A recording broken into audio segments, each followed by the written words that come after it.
En una época se hablaba quizás que cripto iba a ser un reemplazo para el banco tradicional. Hoy los bancos lo ven en realidad como una ruta mucho más eficiente para llevar a cabo. Todavía ahora la cripto se ve un poco también como una manera nueva de acceder al dólar o a cualquier otro activo que no sea el peso. Le da una posibilidad a la gente incluso de poder hacer rendir esos dólares sin perder el control de esos mismos. Yo creo que hay un mundo por explorar ahí gigante y creo incluso que va a ser uno de los primeros productos que más éxito van a tener una vez que esto se establezca de forma firme en Argentina. Hola a todas y todos, bienvenidos a un nuevo programa de BitaBit, el podcast de Digital Asset Hub, donde conversamos y abordamos los temas más importantes que estamos viendo en torno a la industria de activos digitales en la región latinoamericana. Mi nombre es Cristóbal Pereira, director ejecutivo de Digital Asset Hub. Y como bien ven y han visto en los últimos, todos los episodios, ¿no? Me acompaña Nico Jaramillo. Nico, ¿qué tal? ¿Cómo estamos? ¿Qué tal, Chris? Muy bien, entusiasmado nuevamente con esta conversación y vamos avanzando con lo que viene.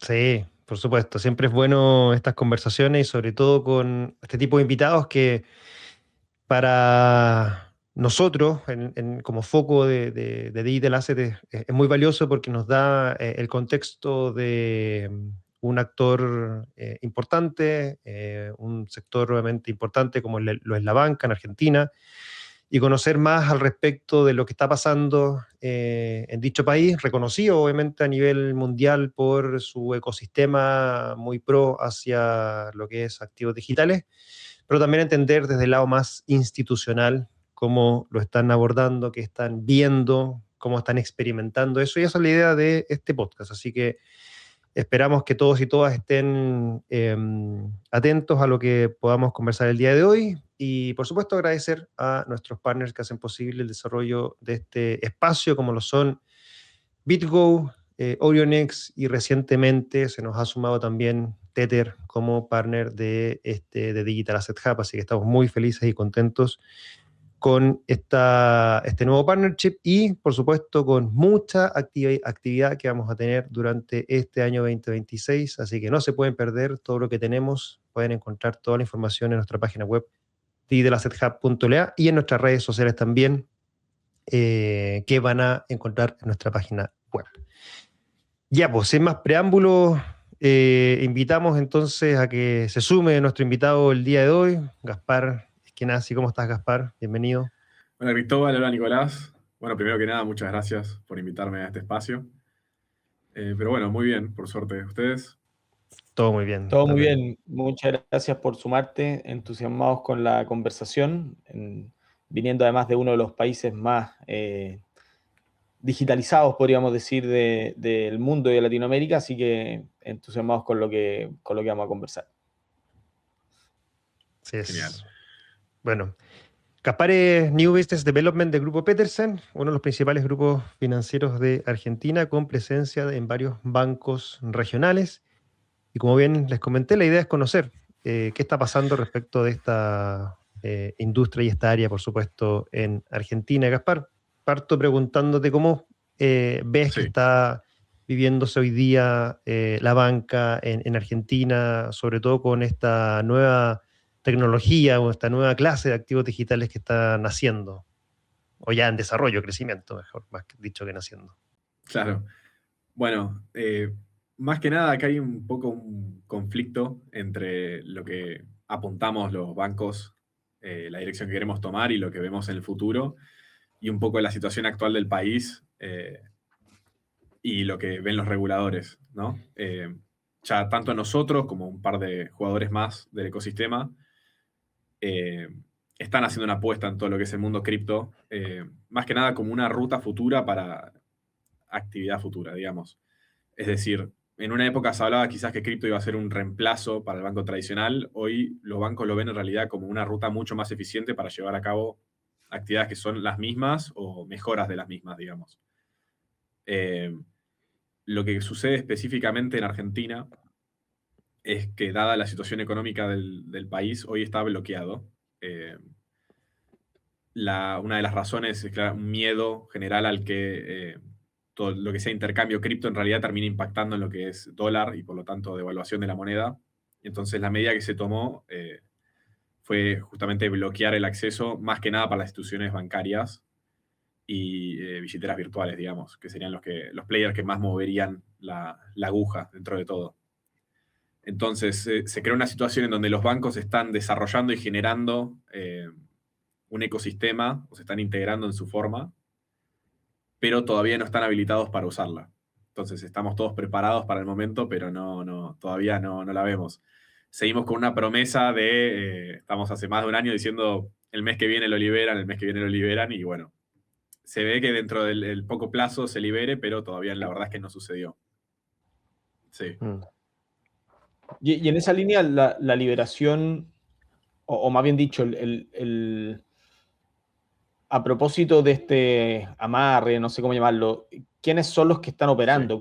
¿Cómo un argentino de a pie opera en cripto? ¿Y qué crees tú que va a pasar en el momento que eso se libere? Ok, bueno, acá hay una especie de gris, a nivel de aplicaciones por lo menos, donde una billetera virtual no puede meterse, pero si sos una plataforma de cripto, podés tener un sistema de pagos. Entonces, hay muchos exchanges ya con bastante éxito presentes en Argentina, que muchos tuvieron mucho éxito bajándolo a tierra, todo lo que es y simplificándolo mucho para que todos puedan tener, comprar cripto con un clic, un botón y tener quizás una tarjeta para también poder usar los mismos fondos. Entonces, estas plataformas que son específicamente de cripto le facilitaron mucho el acceso a mucha gente y facilitaron mucho la adopción. Entonces, gira mucho por ese lado. También hay un tema histórico en Argentina que el argentino se cubre con dólares, siempre ahorra en dólares. O sea, cada vez menos por suerte, pero históricamente el argentino apenas puede se saca los pesos de encima. Entonces, por mucho tiempo, y todavía ahora, la cripto se vio un poco también como una manera nueva de acceder al dólar o a cualquier otro activo que no sea el peso. Entonces, yo creo que por eso también hubo mucha velocidad en el nivel de adopción cuando viene a ser cripto. Era una salida muy fácil al dólar y ampliamente aceptada. También, más con estas aplicaciones que encima nos dejaban después gastar los fondos con una tarjeta. Y cuando se libere, ¿qué crees tú que va a pasar? Perdona, Chris. No, dale, sí. Cuando se libere y puedan entrar jugadores tradicionales, digamos, o Sí. los mercados pagos, los bancos, etcétera, ¿qué va a ocurrir? Claro. Bueno, yo creo que va a haber un incremento masivo en la demanda de estos productos, más que nada porque creo que estas instituciones lo van a diluir lo suficiente y simplificar para acercárselo a la persona que en realidad todavía no está realmente integrada en el ecosistema cripto. Yo creo que todos los fanáticos ya estamos, de alguna forma ya estamos adentro, por lo menos una puntita en el ecosistema. Hubo gente que gracias a estas plataformas que lo simplificaron, se animó, que antes no estaba, pero todavía queda mucha gente.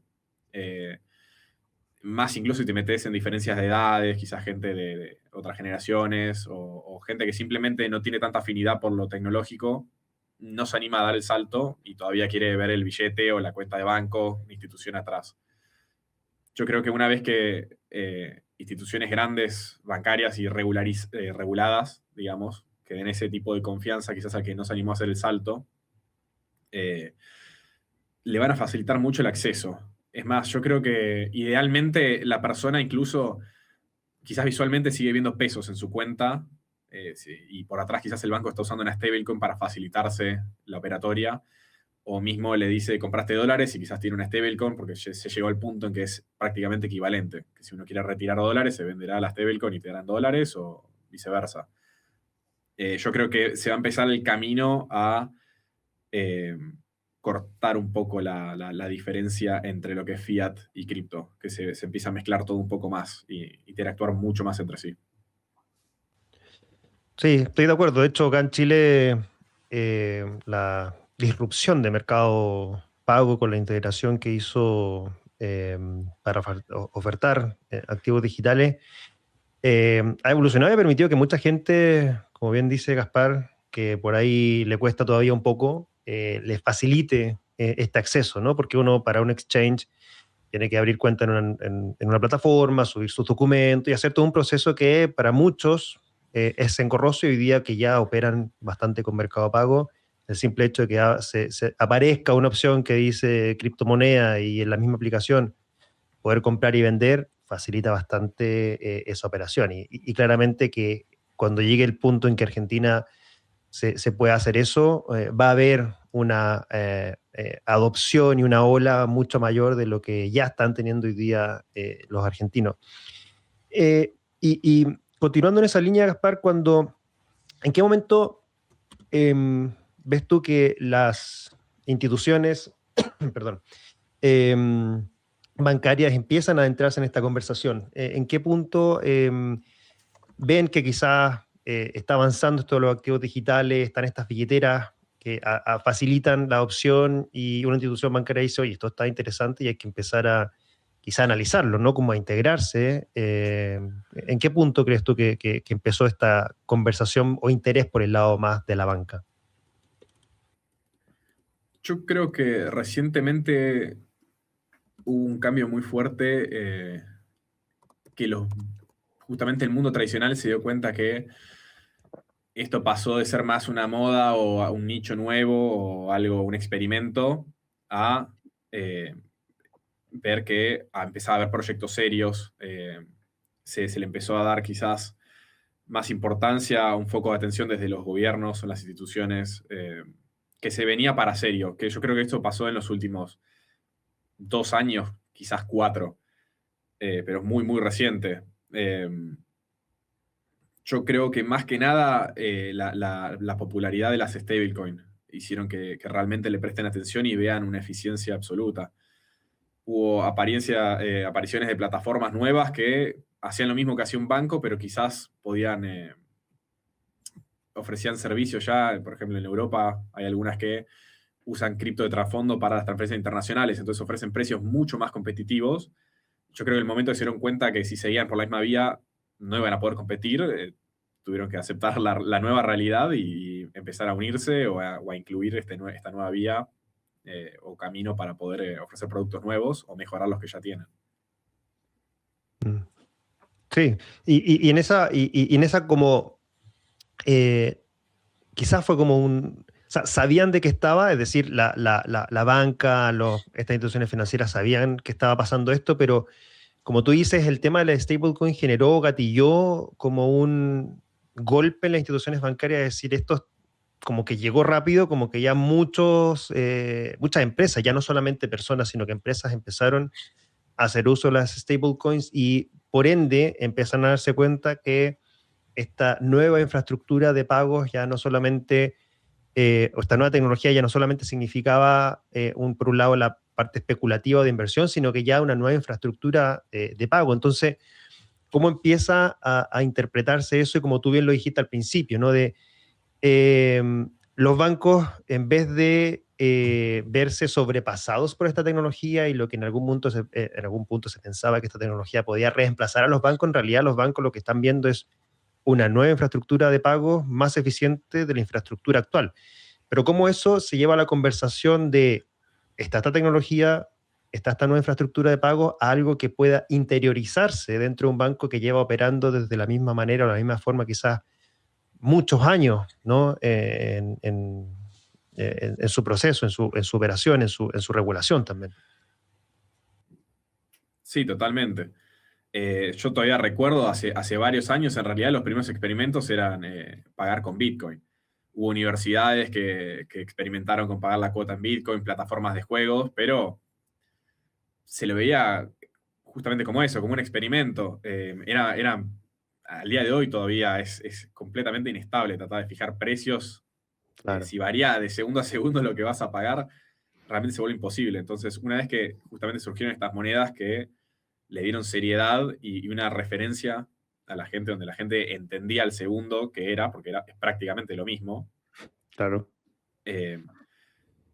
Yo creo que ahí fue cuidado, esto está bueno, se puede usar, se está usando y hay mucha gente que lo considera igual y lo podemos incluso, mientras más lo hagamos institucional y más le demos un marco para prolijar o regular incluso un poco unas redes de seguridad, digamos, es completamente escalable y se lo puede ofrecer a cualquier persona. Y en esa línea, Yo creo que la adopción por parte de bancos, que está como naciente, pero también es bien dispar. A mí me ha tocado hablar con bancos que están trabajando. Hemos entrevistado acá a personas de bancos que están entrando de frente, o sea, BCP o Tower Bank, por ejemplo, son dos ejemplos claros en Latinoamérica. Pero también conocemos bancos que todavía lo consideran algo que no tiene valor, que no tiene que no resuelve un problema quizás que otros ven. Entonces, considerando esa doble como mirada, ¿cuál es tu visión de lo que va a ocurrir con la banca en general en la adopción de esta tecnología, no sé, a un par de años? ¿Cómo estás viendo tú que el mercado se va a acomodar? Bueno, yo creo que como siempre va a haber instituciones o personas que se animen antes que otros, digamos. Siempre hay diferencia de opiniones en esto. Y creo que también hay una diferencia un poco regional o nacional incluso de cada país, qué servicios ya usan más localmente. En Argentina se da mucho todo este tema de que el argentino se apoya mucho en la moneda extranjera para ahorrar.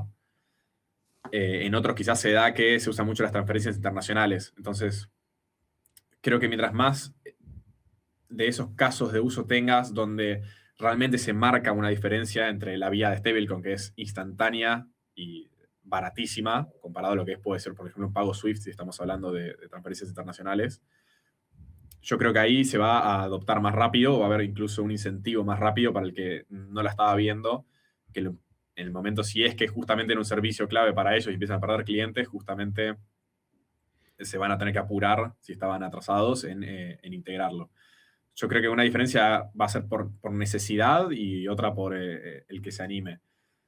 Quizás muchas de las innovaciones nuevas en realidad son ahorros de costos operativos que el que no está metido quizás incluso ni los considera, no se da mucho cuenta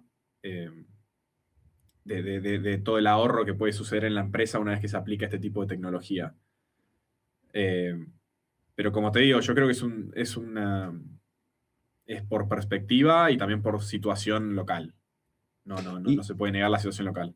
Y si el beneficio más evidente es el ahorro operacional, la eficiencia operacional, Sí. ¿Tú crees que la primera ola de adopción el cliente ni siquiera va a saber, digamos, que está operando o que el banco está operando sobre stablecoins? Depende. Si es una transferencia local, no creo que vea mucha diferencia. Ya en prácticamente casi toda Latinoamérica está muy avanzado el tema de transferencias. En una época tardaban días, tenía que ser horas hábiles. Ahora en muchos lugares ya son prácticamente instantáneas, aunque sea un domingo a las 3 de la mañana. Justamente lo que nadie sabe es que por atrás los bancos hacen malabares para poder hacer que eso sea posible. Hay cámaras compensadoras, banco centralizado que regula todo, hay riesgo crediticio, todas posiciones que se toman para que esto pueda suceder, cuando en realidad por la vía stablecoin es instantáneo, se compensa en el mismo momento y es algo completamente barato, que el único sistema que se usa es sobre el que está montado. Pero si es una transferencia, a lo que voy es, si es una transferencia local, no creo que el usuario vea mucha diferencia. Ahora, si es un usuario que viaja mucho, hace o comercio, tiene que mover plata, o sea, el que se ve limitado, por ejemplo, por fronteras de países, va a haber una ventaja gigante en velocidad y en costos. La va a ver impactada. Porque todos esos costos el banco se los termina transfiriendo al cliente. Quizás los que trabajan con créditos, tanto tomando o dándolos, pueden usar todo el mundo DeFi para apoyarse mucho y van a tener una evolución gigante ahí. Yo creo que a medida que uno sea usuario de productos de mayor complejidad, cada vez va a haber más impacto. Lo va a ver enfrente, digamos. Y el que quizás lo único que hace es pagos y transferencias, no lo notaría mucho. Probablemente casi nada, ¿no? Déjame entender una cosa primero con Sí. el tema de los pagos locales. Sí. Porque yo creo que stablecoins para pagos internacionales creo que es evidente, ¿cierto? Me imagino claro. que el 90% o un porcentaje importantísimo de todas esas transacciones son en dólares, el 99% de las stablecoins están en dólares, no hay problema.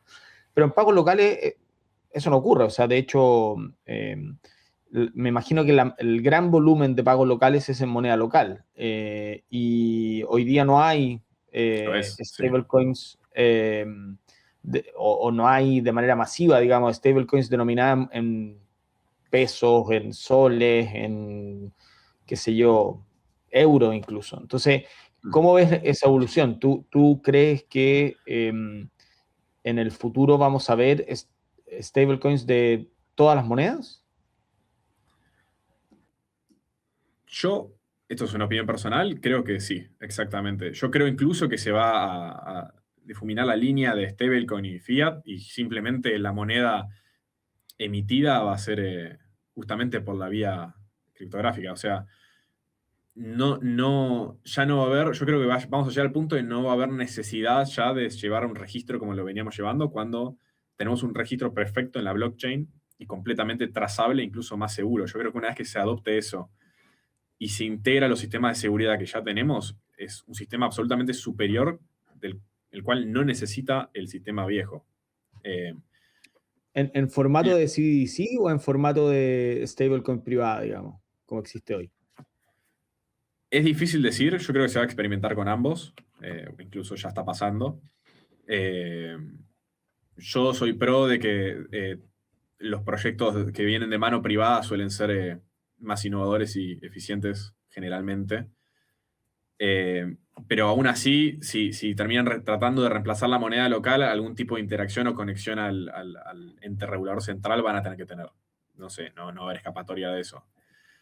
Yo creo que todavía es muy temprano y lo que nosotros estamos viendo como una gran adopción, en realidad todavía le queda muy buen camino para recorrer, incluso para poder seguir haciendo y creciendo. Yo creo incluso las stablecoins en dólares, que ya son algo básico, tienen todavía un campo abierto gigante para seguir creciendo, e incluso más ahora que están experimentando los bancos estadounidenses, que son bestias gigantes que manejan montos inimaginables. Yo creo que una vez que se metan esos jugadores va a cambiar mucho el panorama y va a ser algo completamente distinto que va a rivalizar, al principio rivalizar quizás el sistema ya establecido hasta que lo termine reemplazando. Sí, y yo creo conectar varias cosas que estaba diciendo Gaspar en el sentido de que, por un lado, está lo que ustedes están viendo como tecnología y otro como lo que el banco puede ver desde el punto de vista producto, porque hablamos de transferencias locales o internacionales, que obviamente son productos distintos. También hablamos de ahorro, de que la posibilidad, como tú bien lo mencionaste, el argentino ahorra mucho en dólares.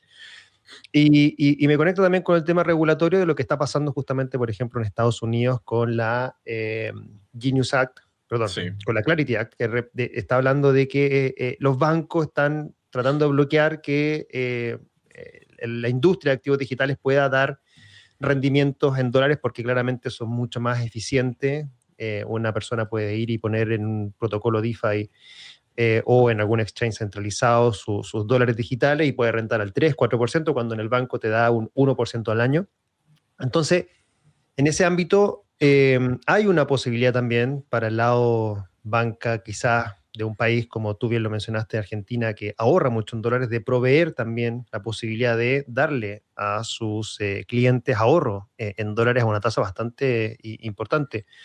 ¿Dónde están viendo la integración y el desarrollo de esto como un producto para sus clientes? ¿Cuál es, para el lado de ustedes, lo primero que podrían empezar a desarrollar?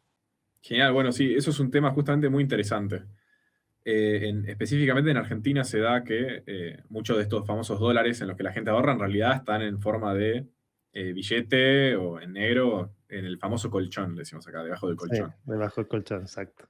Entonces, yo creo que el mundo cripto le da una posibilidad a la gente incluso de poder hacer rendir esos dólares sin perder el control de esos mismos. Es decir, lo pueden seguir teniendo en una billetera hardware, lo pueden seguir teniendo en su billetera personal, digamos, self-custodial, y incluso seguir haciendo uso de esos dólares sin tener que ir a venderlos a una cueva o sin tener que llevar el billete para pagar cosas cuando se hacen compras grandes. cualquier otro tipo de uso que se le dé. Yo creo que va a venir bien tanto por el lado de poder hacer un rendimiento sin perder el control de esos dólares. Van a seguir estando técnicamente en un colchón.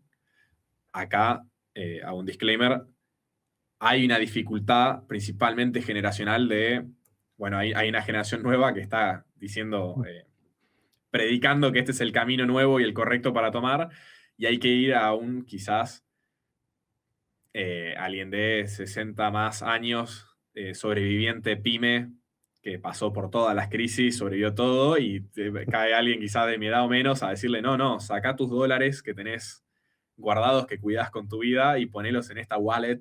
Claro. Entonces hay una dificultad ahí que está más que clara, que incluso ya la percibimos y la vivimos. Pero incluso así, la realidad es que podrían hacer uso de esos dólares, podrían seguir teniendo el control de esos dólares y podrían hacerlos rendir en DeFi, claramente. E incluso se podrían habilitar herramientas en las que tomás créditos en pesos contra esos dólares.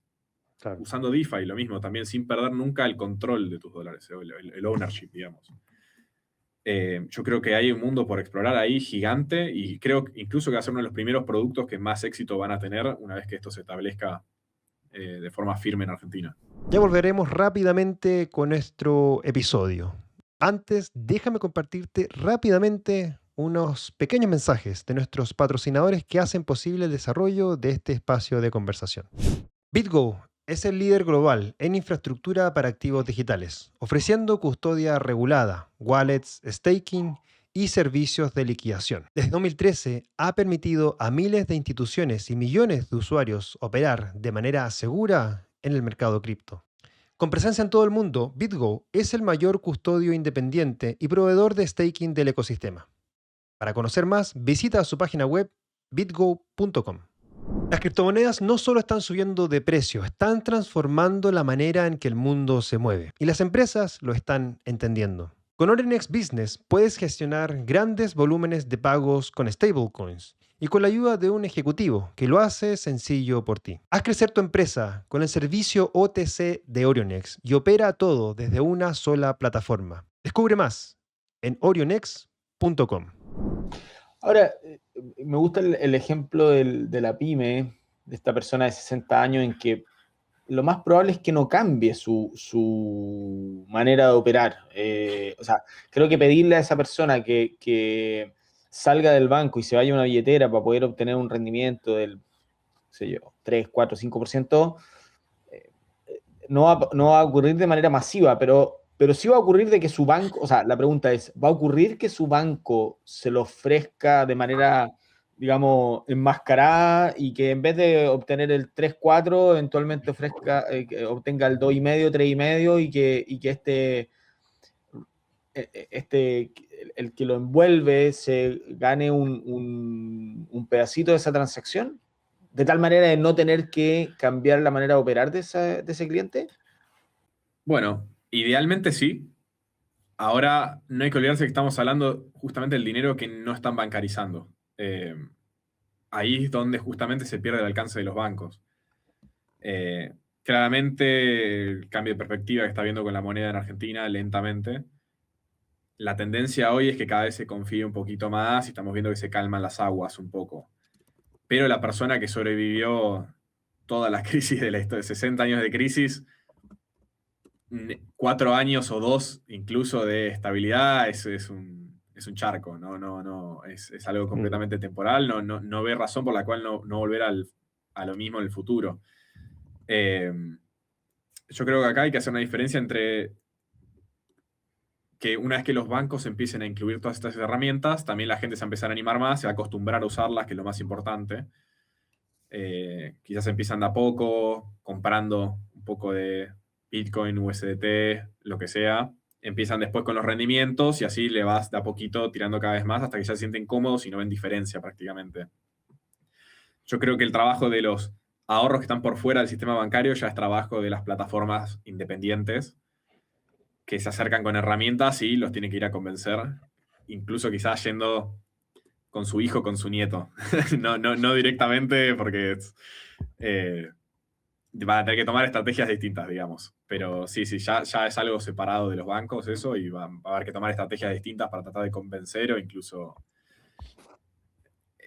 modificar por lo menos algún porcentaje, quizás no todo, pero que se vayan animando a poco. Sí, yo creo que ahí también tiene que ver mucho, bueno, no sé si específicamente en el caso de Argentina, por toda la historia que ya también tiene Argentina en la materia, pero el tema regulatorio también tiende a ser algo con lo cual el banco tiene que lidiar, por supuesto, y también el usuario final, ¿no? De nuevo, no sé si en Argentina también es como algo que necesario y que lo pide el usuario por todo lo que ha pasado también en Argentina, pero por ahí fuera de la región también, por lo menos acá en Chile pasa mucho que cuando hablamos de activos digitales y hablamos de integración de stablecoin, y sí, está ahí, está disponible, pero mientras el banco no lo integre, para el resto de las empresas y las personas más tradicionales, por así decirlo, no lo toman en consideración. Todavía lo ven como algo bastante especulativo, muy de tecnología, que no lo entienden, no lo ven como algo que se pueda integrar. Pero si en algún momento aparece un banco integrando stablecoin, nada, todo el mundo va entonces a empezar a usarlo porque el banco lo integró, ¿no? En el caso de Argentina, ¿tú cómo lo ves en materia regulatoria? ¿Es algo que le facilita al usuario, al cliente bancario, el que exista un marco normativo para esta integración, o que la banca pueda obviamente integrar esto dada la actual regulación que tienen? Bueno, sí, es muy curioso. Vos hablabas quizás con profesionales de cripto hace 5 años y sin dudar te decían que una de las ventajas más grandes que tenía cripto era que no estaba regulado, justamente. Sí, Que iba sí, por fuera del sistema. claro. En el medio pasaron cosas, entre ellas FTX, Terra Sí. Luna, varias, y se dieron cuenta, epa, quizás todos los que no se están animando están justamente esperando, no necesariamente los bancos, pero que alguien ponga una red de contingencia, ponga un piso y un techo de, bueno, peor caso está abarcado en este sector, esto es lo peor que puede pasar, estos son los responsables, ellos son la garantía. Entonces yo creo que ahora sí, justamente, es más importante que nunca algún marco regulatorio que no oprima tampoco la innovación, o sea, no que la pise, pero que le dé un margen para actuar libremente, pero que ponga los límites para que la gente se sienta segura y pueda saltar sin miedo a perderlo todo, digamos. Claro. Una institución a la que la gente pueda ir a tocar la persiana, digamos, a acudir si las cosas van mal. Por más que nunca salga mal, es necesario un lugar donde la gente sienta que puede ir a reclamar, por lo menos. Esta es una opinión personal, no involucro Sí. a Digital Asset en esto, pero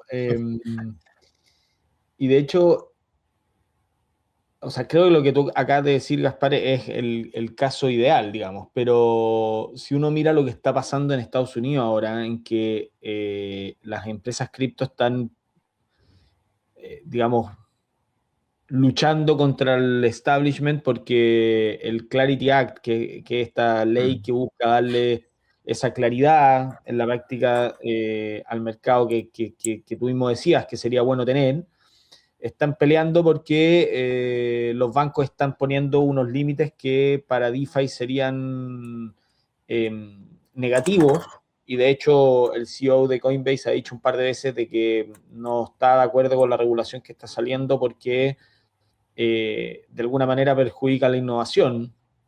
Yo creo que es muy complejo el tema de la regulación, porque efectivamente nadie quiere que existan piratas en la industria cometiendo fraudes, digamos, o crímenes de manera, ¿cómo decirlo?, de manera activa, podríamos decirlo, pero ¿dónde poner el límite? ¿Y dónde lograr de que podamos permitir ese resguardo, que haya una competencia sana, que haya una competencia relevante para que mejoren los servicios y que no le pongamos una camisa de fuerza a DeFi. Yo creo que ahí hay o sea, yo creo que no hay ningún país todavía que lo ha logrado, porque además los reguladores no entienden DeFi, no entienden lo que es Totalmente, sí. el ecosistema de cripto y de activos digitales nativo, digamos, esto de que hacemos préstamos P2P y nos prestamos plata entre nosotros. ¿Por qué tiene que haber alguien que venga a regular esa interacción, digamos? ¿Ah? Entonces, creo que es cierto, estoy de acuerdo que lo mejor sería poder tener una regulación como la que tú describiste, pero no he visto que en ninguna parte del mundo eso esté ocurriendo y claramente el poder de lo establecido es muchísimo más grande que el poder de la industria cripto y tendería a pensar de que esa regulación no va a ser buena para el ecosistema. No, estoy totalmente de acuerdo. Yo creo que es una diferencia entre un marco que da seguridad, pero al mismo tiempo provee libertad de innovación, como decís vos, y competencia, con lo que pueda después suceder, como sucede en muchos lados, el lobbying o lo que sea, que haya intereses cruzados y algunos tengan más peso que otros para fortalecerse o beneficiarse a uno mismo pisando al otro. Yo creo que son dos cosas por separadas. Yo creo que la mejor situación posible que se podría dar acá es donde se dé un marco donde se declaren estos son los responsables si pasa tal cosa, esto se tiene que hacer cargo. Para ofrecer tal producto tenés que por lo menos cumplir estos requisitos. Cosas básicas, digamos, que den un marco de seguridad para el que... Yo creo que acá el problema es que si uno quizás se mete mucho en estos temas de cripto, se fanatiza incluso hasta a veces un poco, o le encantan y se meten, y se acostumbra y lo naturaliza completamente. Entonces, quizás a nosotros nos hablan de algo y lo entendemos al segundo y ya nos damos cuenta o lo damos por hecho. Pero si queremos que se meta toda la gente, hay muchos que la verdad quieren poder saltar sin tener que verse profesionales en el tema o sin averiguar mucho. Hay mucha gente que salta sin averiguar. Por algo pasó lo que pasó con Terra Luna cuando la información estaba disponible en realidad. Y fue una crisis. Y ahí no se hizo cargo nadie. Entonces, era supuestamente una stablecoin y se derrumbó completamente. Y yo conozco gente que perdió mucha plata, que incluso hasta sabían del tema. Entonces, yo creo que lo ideal, es más fácil muchas veces dicho que hecho, es un sistema donde se puedan prevenir este tipo de situaciones, estas crisis, que hoy incluso miramos para atrás y nos parece ridícula, o sea, decimos cómo nadie vio que esto podía caer o esto no era tan estable como parecía. Pero justamente como decís vos, sin dejar, sin pisar el gran beneficio que tiene cripto, que es justamente que sea descentralizado y que cualquiera se pueda meter y hacer una herramienta y ofrecer un producto y liberarlo al mundo y que el que quiera lo pueda usar. Totalmente de acuerdo ahí. De acuerdo.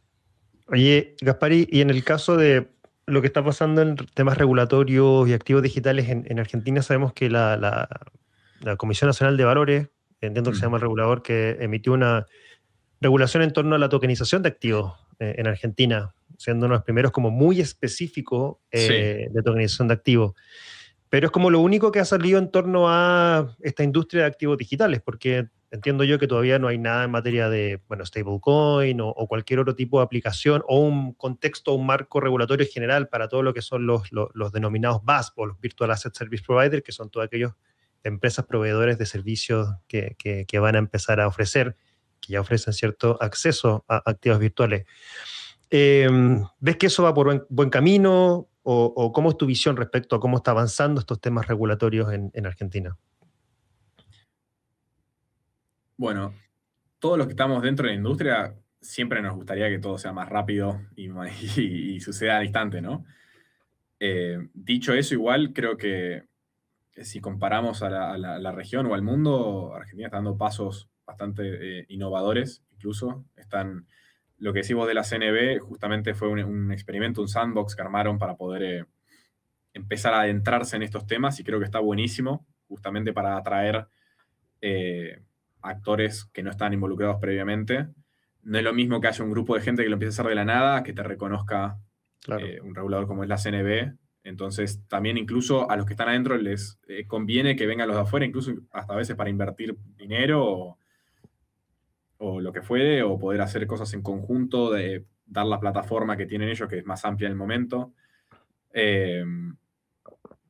Yo creo que es muy importante lo que están haciendo y que está muy bueno y hay que seguir en esa dirección. Todavía sigue habiendo un poco de desconfianza o se está procediendo con mucho cuidado, digamos. Pero es una gran dirección la que están tomando y creo que es la manera de avanzar. Buenísimo. Entremos un poco quizás a lo que ustedes están haciendo. Cuéntanos qué está haciendo el grupo Petersen en activos digitales, qué visión tienen, dónde están poniendo sus fichas. Bueno, nosotros principalmente tenemos una apuesta puesta en justamente en todo lo que es cripto en el futuro. Sabemos que se viene, quizás es un poco más difícil decir cuándo exactamente va a suceder, pero no dudamos ni por un segundo que es el futuro. Y bueno, este producto nuevo, DIPE, el Digital Peso Stablecoin, es justamente también nuestra manera de expresar la confianza que le tenemos a esta nueva vía de eficiencia y de innovación. Y bueno, prácticamente lo que veníamos hablando, que es la nueva vía para productos, y creo que esta es la manera de hacerlo y poder ofrecer a la gente productos mejores, más baratos, más eficientes, más rápidos. Oye, Gaspar, ¿y cómo Sí. lo visualizan ustedes desde el lado? Hay dos partes, ¿no? Una, como la parte interna de que en qué área del grupo, y específicamente de los bancos que controla el grupo, empieza a surgir esta, no sé si necesidad o interés de empezar a tocar este mundo de activos digitales, porque, como te hablaba antes, como estábamos preparándonos para la entrevista, hay distintas visiones, porque por un lado puede venir por el lado de innovación, otro puede venir por el lado de operaciones, otro por el lado de nuevos negocios. Entonces, pueden haber distintas visiones y distintos objetivos y métricas que cada una de estas áreas tengan que cumplir. En el caso en particular del Grupo Petersen, ¿cómo nace o bajo qué área nace este interés y cómo ha sido el entendimiento y la visión de estos grupos de trabajo que tienen que armarse con la finalidad de empezar a integrar esta tecnología? Ok. Bueno, primero que nada, esto surge como una empresa completamente separada a lo que es el grupo. Es de los mismos accionistas, digamos, pero dado que los bancos no pueden interactuar con cripto, actúa completamente por separado, no está relacionada a ningún área específica actual del grupo. Lo hicimos en conjunto con Alfredo Rosesbitz, un economista profesor en la Universidad del SEMA que trajo el proyecto y lo hace en conjunto con nosotros. Fue nuestro gran guía al principio, más que nada, que todavía nosotros éramos bastante nuevos en todo y sigue estando muy involucrado en cada paso.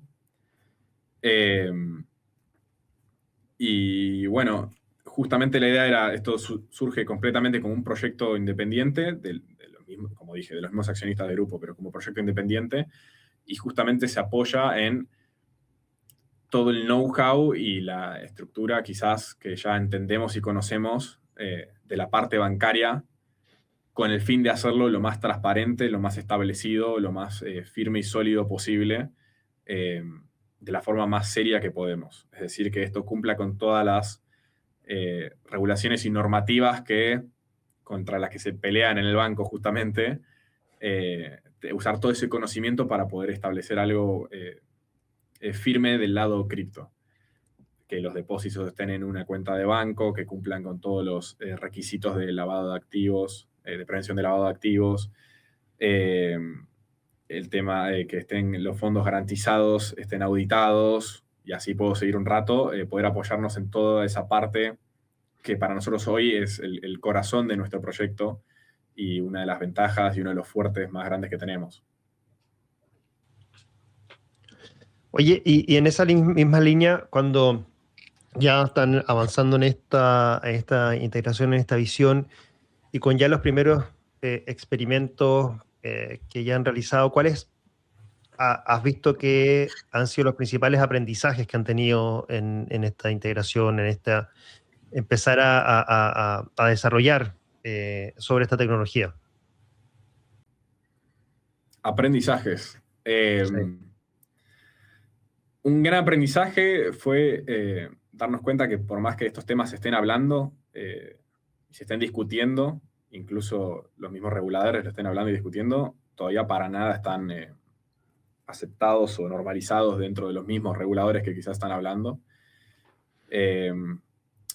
Cada paso fue una pelea quizás de entendimiento, explicar todo desde cero cada vez que queríamos hacer algo nuevo o avanzar un poco. Nos tocaba encontrar una oficina distinta que teníamos que convencer, permisos que teníamos que obtener. Y es difícil, es difícil porque de vuelta uno está metido en el tema y normaliza todas estas cosas y las da por hecho. La realidad es que la gran mayoría no entiende nada.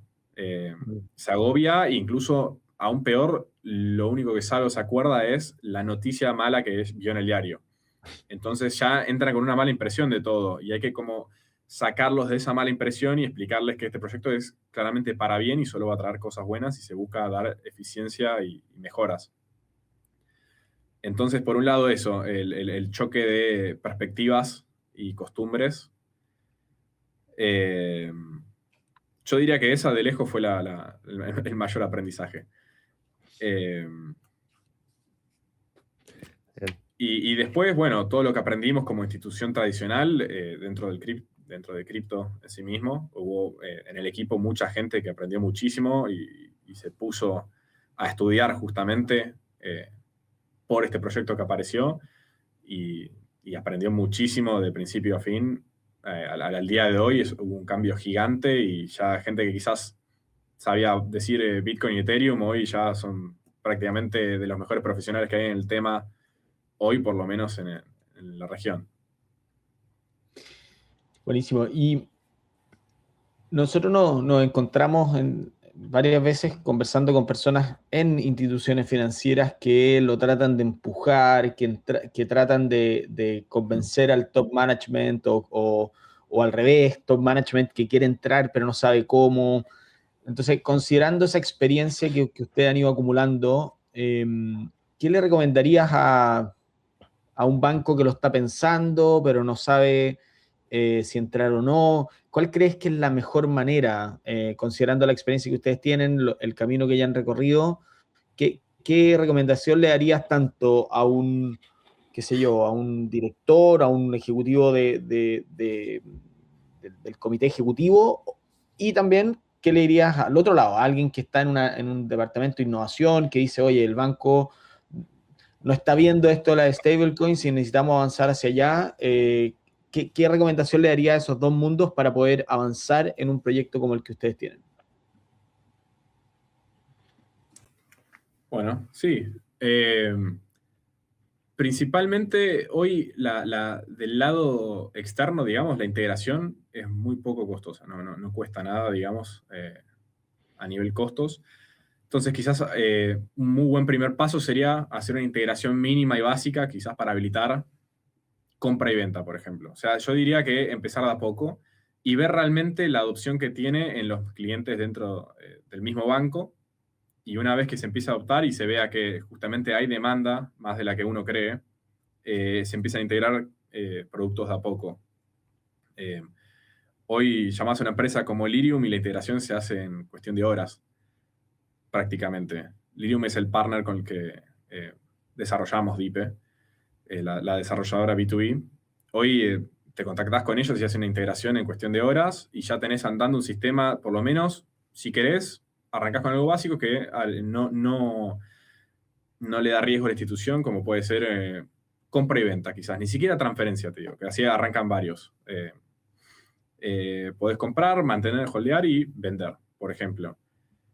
Y la realidad es que ahí depende de las necesidades de los clientes de cada institución, se va a dar que se piden más o menos cosas. De vuelta, como decíamos al principio, si hay una demanda por transferencias internacionales, yo creo que el mejor consejo que puedo dar es empieza a integrarlo ya, porque la movida que se viene es de las primeras que va a llegar. Esa es realmente próxima y es algo completamente superior a lo que tenemos hoy. Entonces, quizás hacer una integración mínima para poder tener una vía de envíos y recibir. por lo menos los partnerships integrados. Yo diría que lo más importante es empezar de a poco con lo básico. No hace falta hacer ningún instrumento, incluir ningún instrumento DeFi desde el principio, hacer el desarrollo completo. Yo creo que lo mejor al principio es tener unas puntas para por lo menos estar integrado en todo este mundo nuevo y después ir desarrollándolo a medida que hay demanda de los clientes propios. Buenísimo. Y Gaspar, y en este proyecto DIPE que tienen, hay varias, no sé si varias, pero creo que Argentina fue de los primeros países o ecosistemas donde se desarrollaron local stablecoins. Recuerdo 2019, tenía que haber sido 2020, si no me equivoco. No me acuerdo si fue antes después de la pandemia que vi algunos amigos que lanzaban las primeras local stablecoin denominadas el peso argentino. Y muchos los tildaron de locos por decir quién va a querer mantener posición en moneda argentina, como cuando tú bien lo dijiste al principio también, muchas de las personas, ¿cierto?, cuando tienen los pesos tratan de deshacerse por los dólares justamente por la alta inflación que tiene Argentina y sabemos con la depreciación que tiene también el peso argentino. Pero cuando uno visualizaba y hacía el cálculo respecto de dejar esos pesos argentinos digitales en un protocolo DeFi que te estaba dando, como me acuerdo, un 90% de rendimiento anual, versus dejarlo en dólares, y si lo dolarizábamos era como el rendimiento en peso argentino era mejor que el rendimiento en dólares. Se veía súper interesante porque finalmente era algún tipo de herramienta distinto, diferente, quizás innovadora para justamente que el peso argentino, sobre todo digital, tenga esta mayor adopción. Por el lado de ustedes, con DeepL, ¿es algo que lo ven o bajo qué contexto están viendo que lo van a lanzar o lo van a hacer funcionar a sus usuarios, con el fin de ahorro, transferencia u otro producto que por ahí estén pensando? Bueno, es muy interesante porque lo que nombraste recién es uno de los casos de usos que más nos preguntan más que nada las industrias de afuera de Argentina, que es el tema del carry trade. Una stablecoin local es una muy buena ruta para alguien que vive afuera de acceder a las tasas argentinas y especular con la devaluación o revaluación de la moneda. Yo creo que en ese momento, lo que decís, era prácticamente la única herramienta que podía ofrecer realmente importante una stablecoin en pesos, digamos, argentinos. En nuestro caso, yo creo que lo que hay que sumarle a eso, además de tratar de imitar la seguridad y confianza que puede llegar a dar un banco como institución dentro del mundo cripto, lo más importante y uno de nuestros grandes fuertes es que apuntamos a ser la rampa perfecta entre fiat y cripto. Es decir, yo creo que una de las cosas más importantes en realidad que puede tener una stablecoin es la capacidad de depositar un peso fiat y recibir un peso cripto. Yo creo que uno de los mejores casos de uso en realidad es ese, de ser la rampa perfecta en la que uno puede entrar y salir con referencia uno a uno y conectarse y empezar a difuminar justamente la línea de estoy en cripto, estoy en fiat, poder salir y entrar hasta que ya sea prácticamente lo mismo. Así que sí, uno de los casos de uso más importantes es justamente la entrada y la salida, la subida y la bajada del mundo cripto. El carry trade es otro y después, bueno, todo lo que se desprende, que en realidad es imitación de otras cripto o stablecoins traídas a la moneda local. Bueno.